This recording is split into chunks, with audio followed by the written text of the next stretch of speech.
rounds. But this time you had a point to prove, didn't you, Henry? Yeah, well, as I say, he was a bigger guy than me, Jack. He was he was a southpaw, an awkward southpaw. It's funny, whenever I used to have a championship fight, I used to get a big blood blister on the bottom of my big toe on my right foot, like getting leverage. Whenever I fought Jack, I got it on top. He used to keep on stamping on top of me foot and me toe, and I had bruises in me shin bones where he used to knee, and he was that awkward. But he was a strong guy, and if you look at his record, he had a pretty good record. I think he had 60-odd fights, and he'd won majority of them. He hadn't lost too many, but... he was like a good, tough old workman. Yeah, but this time, he was the champion, and why was that? I just want you to explain that to me. Well, what it was, Levine tried to make a world title fight with when Ali was stopped boxing in America. Jimmy Ellis came along and won the WBA version, I think it was, in them days. Levine wanted to make a fight with me and bill it as a world title. Now, the Boxing Board of Control, for some reason, wouldn't recognise Ellis as WBA champion. So what I did and Jim Wicks, we decided as in protest we would hand our British heavyweight championship back, because, you know, the Board of Control used to take 10% of my the top of the bill purse money and literally, like, not doing too much, to be honest. So I said, all right, as a protest, we handed it back. All right, a year later, I think we got it back. But you were injured as well during that period. Yeah, well, I had, I can't think now, but I think it could have been a bit of cartilage trouble. I had a cartilage out then, I think, or it was either that or hand. I can't really remember the sequence of things now. But so that likely to have interrupted the world title fight anyway, or possibly? Well, it could have done, yeah, it could have done, but no, but I mean, I think we would have been fit. We would have been fit if the board would have sanctioned it, you know, but they didn't. So this time round you had a point to prove against Bodell. Yep. Oh, yes. Well, then I wanted to win the title back. That's the thing. I wanted to win the titles back because that was the all-important thing, you know. I mean, being the champion, then you wanted to win it back. So I went in there fairly determined to win it back, yeah. So to the second meeting for these two. Henry is defending his Commonwealth title, Bodell his British title. It's March 1970, and a packed Wembley House. We join it in round 6.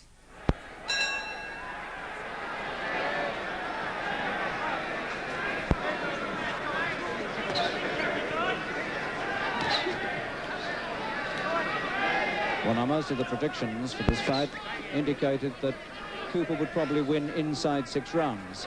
And the general opinion is that if it gets beyond 6, then it might begin to swing Bodell's way. Well, here we are in the 6th.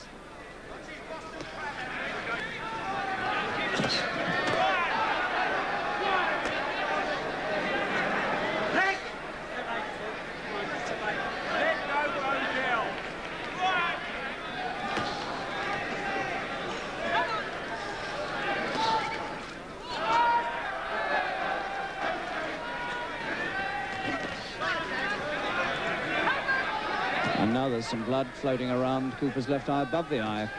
And it looks to me as though that flesh around the left eye of Cooper's, which has been cut so often, is beginning to come apart. And he's got a cut, a diagonal, almost vertical cut above the left eye towards the nose now. Round 6.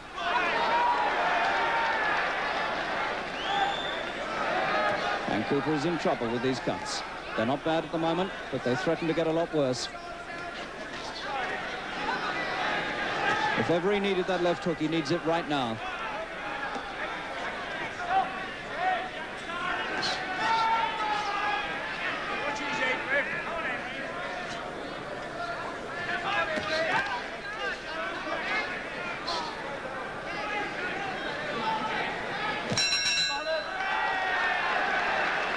Well, there'll be a little bit of repair work done by Eddie Thomas now.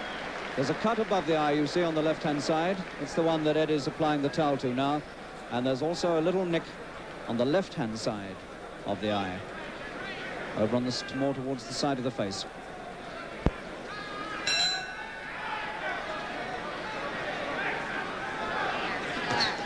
And Henry's face now well greased around the left eye.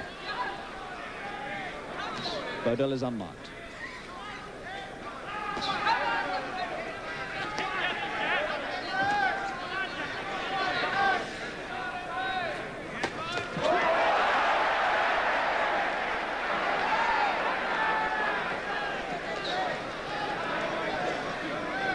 Bodell has fought a very canny fight so far, keeping the thing at long range, pumping out his right hand, moving away from the left hook, and obviously intent on taking Cooper the distance.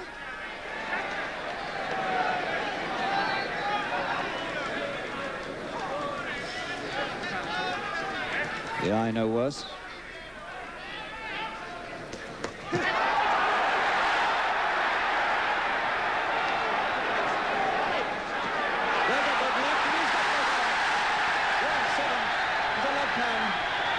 And he's got up without taking a count, and that might be very unwise.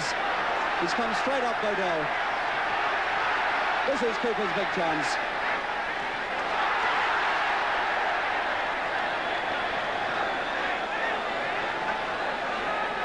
Tremendous left into the head.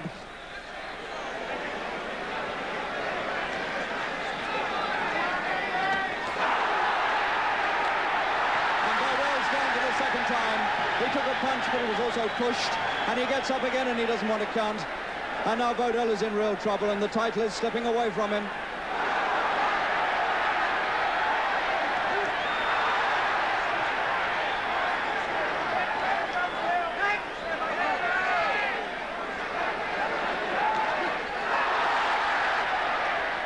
Twice Bodell had a chance to take a rest, and twice he refused it. Pride got him up early.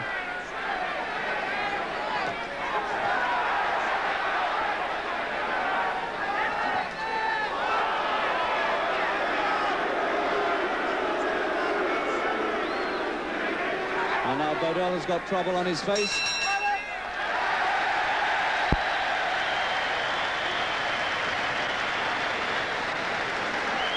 Well, let's hear now what Henry Cooper himself felt about that first knockdown. In the corner, I was having a bit of trouble with my breathing because I'd had this cold for about 5 days. I think this, you know, I didn't box as well as I could have done. There you can see me going into him, having a belt him in the body there, and I thought, you know, I was reaching him fairly easy with the left hand, you saw over ease, and there was a good left hook where, and once I felt him go, well, I thought, well, this is the start. And everything is still in the balance.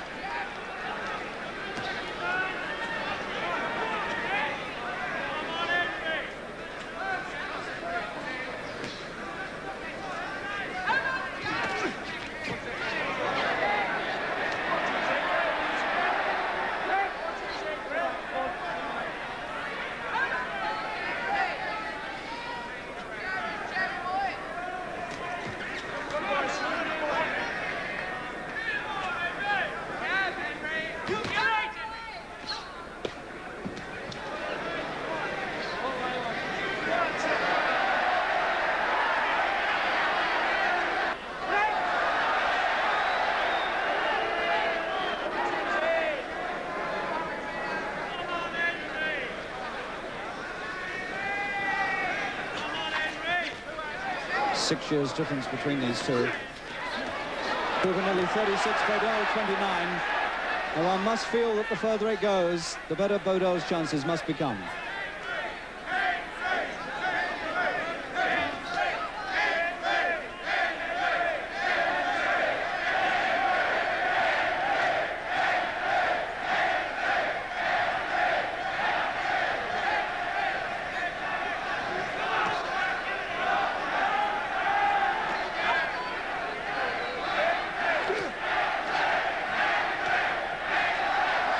Another stumble. Oh, and he hit Cooper while he was being told off by the referee. He dug a left hand into Cooper's stomach.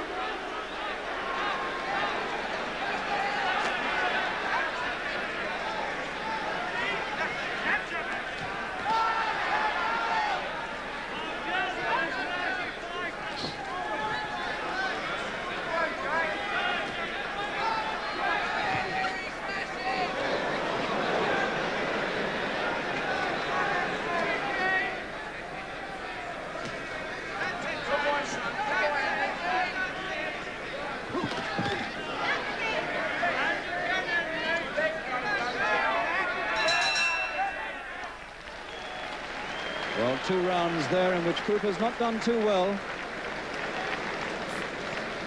Bodell has been standing off, working his right hand, and Henry hasn't been able to cut him off and get the left to work. At this point, Henry Cooper moves into territory he hasn't explored for 6 rounds. The last time he went further than 10 rounds was in 1964. And the marks of battle now very clear indeed.